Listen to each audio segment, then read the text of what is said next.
get my 6. What's up, everybody? Welcome back to Homesteading Off the Grid from both myself and my son. He's back, and it's all mine because he wasn't here for 2 weeks. You want some, get your own.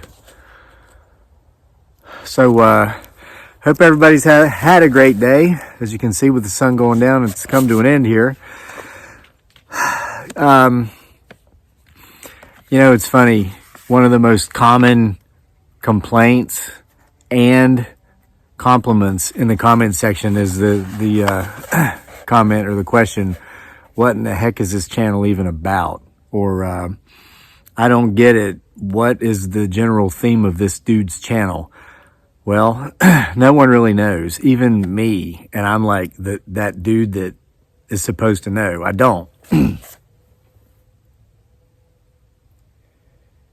Sometimes it's about creepy creatures that may or may not exist, and that at times may or not even be seen walking in the background of some of these videos. Sometimes it's about horticulture, not so much as, you know, it used to be, but, you know, spring's coming and we might garden and maybe grow something. I hope it doesn't die this year or whatever. Okay, well, and sometimes I make videos that I have no idea why I made them in the first place. Sometimes I regret making them, and sometimes I consider going back and deleting them just to get them, you know, out of the internet-verse world forever. Well, that never happens. Once it's out there, it's there. But, you know, at least off of this channel, whatever the heck it's about, because it's certainly not about whatever those videos are. A lot of times, it's, I'm seeing movement over here. Get my 6 back this way a little bit. So a lot of times, yeah, I'm seeing something like right back in here. I'll just tell a story about maybe something from my past I went through that wasn't so pleasant, and I'll disclose a lot of personal information that most people aren't stupid enough to disclose on the internet. And those videos, sometimes it'll wake me up at night. A few nights later, I'll be like, why did I go out there and just kind of like put that out there to the millions and millions of people? I don't even know. And I'm like, man, I must be crazy. You know, they call me Crazy Lake and they say I'm nuts. And I think maybe they're right. But then sometimes the answer comes back in the form of a voice that doesn't speak in words but in spirit, and says, you did that not because of you and your experience, but because of somebody else and their experience. And I just kind of take that as blind faith, and I leave it up there.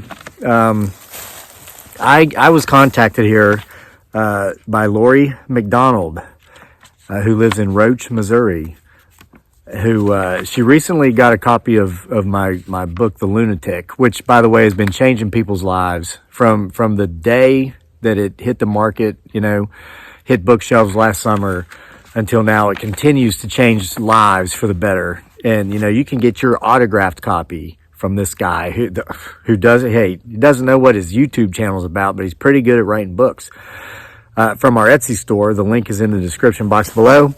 So when, you know, Laurie was going through her process of getting her copy of The Lunatic, I tell you, I feel like I'm being watched. I kind of feel like something just crept up on me. Keep getting my 6 back here. Watch for large dark objects moving in the background. And be sure to listen for strange sounds as well. So anyway, Laurie sent me a very touching letter while she was going through the process of getting her copy of The Lunatic from, you know, Etsy, link in the description box below. And she mentioned a video I'd made recently that was one of these that, you know, made me question, why did I make it in the first place?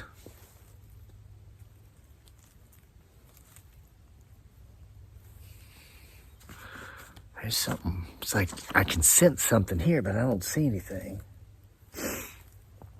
When I had COVID here last month, December, as of this recording, I just kind of like made a crazy video about how people who have borderline personality disorder and who don't seek any sort of help or treatment, how they negatively affect kind of so many other people, like everybody else in their family, etc. And then I'd made a video last summer that was very similar, where I talked about how I'd been estranged from my birth family for a decade, and I received a letter from my younger sister. And so I kind of reached out based upon that and have made some reconnections. It's just been an odd experience, but I would share that on YouTube. And I'm like, why do you tell people that stuff? Well, I want to read you what Laurie McDonald shared with me, and this is with her permission, of course. Man, it's like something's moving around back there, but I just can't. You guys watch for movement, huh? I just sense there's something here with me. She says, "Hi, Kevin. Here's my story, and it is being told because of you. I was watching your videos, as I do every night, and you were telling the story of how you came to write the book, The Lunatic. You explained how you had been doing research and came across borderline personality disorder. You went on to tell how devastating it was for the people affected, how they could not control their emotions, and many were institutionalized. It made me feel very sad for the people who had the disorder and for the families that were involved. I felt especially sad since I had grown up in a family with a mother who was diagnosed as manic depressive."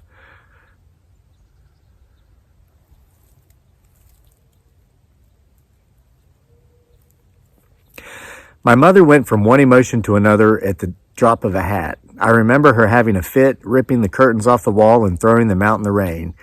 If you dared make her mad, she would make your life miserable, and she did. I was told I was ugly, stupid, and worthless, and after a while I believed it. I stayed in my bedroom most of the time, afraid to wake the sleeping giant. I walked on eggshells constantly. I only would come out of my room to get food and then take it back to my room to eat.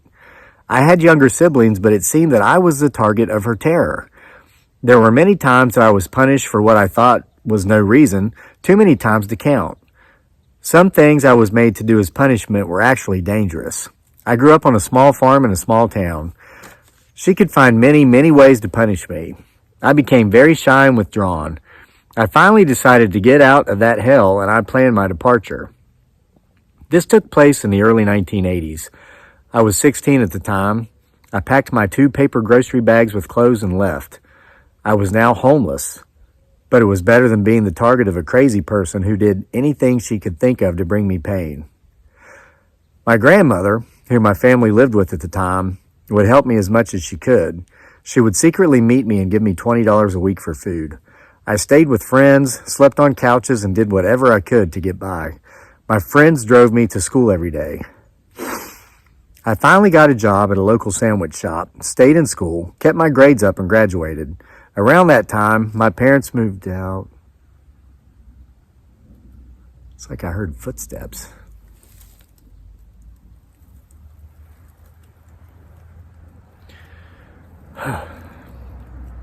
I'm not alone in this forest.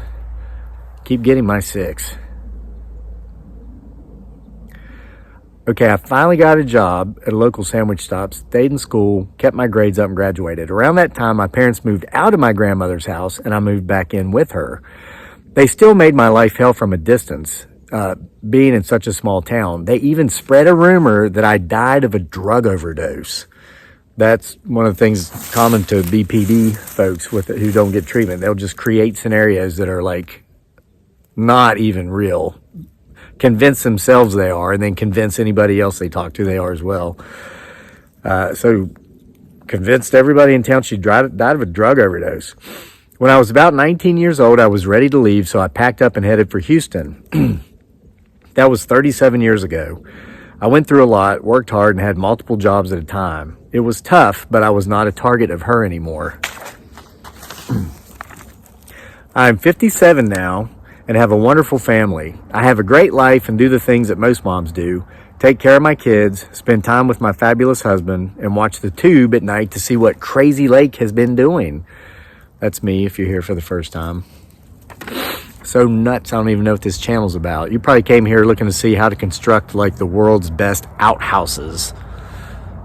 I could do that. I'm going to do that at the end of the video. Hang in there. Well, I'll do that some other time. Okay. I watched your videos and listened to you talk about your family, your life, and what you experienced over the years. I too fought addiction, guilt, mental illness, social anxiety, and more. I felt your pain. Then you spoke of reaching out to your sisters, and that's after I got the letter I told you about, and how well it went to speak with them after so many years. This gave me hope. Her words. The very next day.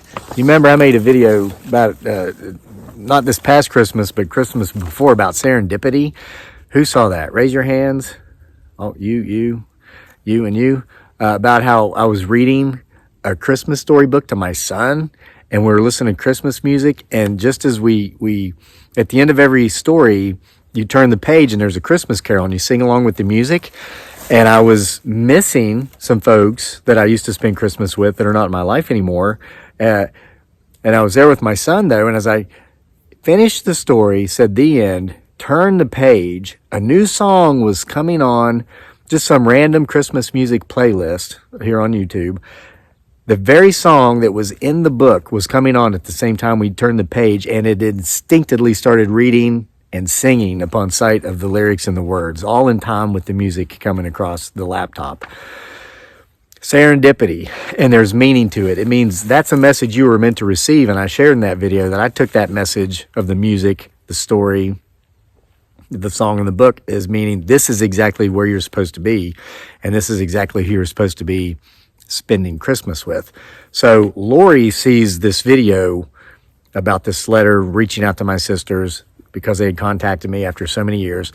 The very next day. That's why that voice that says, you made that video not because of you, but for someone else, leave it. And I go, okay, voice that I don't really hear speaking words. Proof. The very next day, I was online and noticed I had a message on Facebook. It was from my younger sister in Oklahoma. I was shocked. It was a nice message asking how I was doing. I replied, and we had some conversations through Facebook. She mentioned our childhood and when I left home. I told her how hard it was for me, and she was still a little kid back then, and that our mother, being manic depressive, had made my life a living hell. She messaged me back and said, manic depression? No, she said. She has borderline personality disorder with mania and narcissism.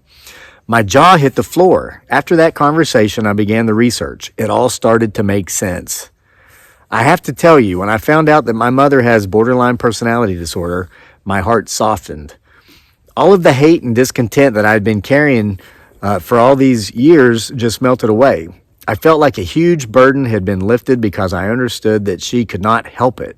I knew it was not my fault, and I could finally let the pain go. I have to tell you, when I found out that that's the paragraph I just read. Since that time, I have exchanged messages with my younger sister, younger brother, and even my mother. We have not had any phone conversations yet. We are taking things slowly. I was afraid to reach out to my mother as I could be opening Pandora's box. But things have been going good, and she was glad to hear from me. She is 78 now, and we message regularly. So, Kevin, if it had not been for your videos, I know none of this would have happened. I had never heard of BPD, let alone knew anything about it. But because of watching your videos, I did. I truly believe that God used you to reach out to me. He used you to God-wink me. And I thank you so much for telling your story, because if you hadn't, I might have never had the courage to reach out to my family and make these wonderful connections. Thank you so much for your videos. I am definitely a lifetime viewer. Keep your lovely family close and enjoy them as much as you can. Kindest regards, Laurie McDonald. So I wanted to share that with everybody. And Laurie, I thank you for sending me this message and allowing me to share this with everybody. And it's not so that I can pat myself on the back so hard I break my arm. Hey, somebody got something out of a video I made, and now they're reconnected with long-lost family. Oh, my arm! Oh, my... Ah! It's not about that at all. It's about how showing, like, just how real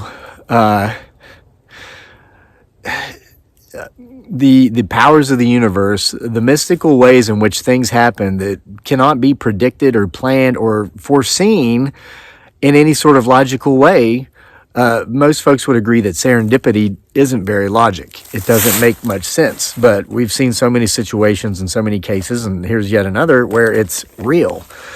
They say, talk about faith or hope. They say you can take a poo in one hand and have faith in the other, and at the end of the day, you have a handful of poo.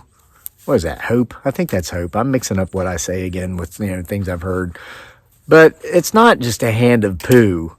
It's more than that. I mean, just hang in there. Sometimes it takes a while. But that's it for today. Thanks for being here with me. And whatever may or may not be back there.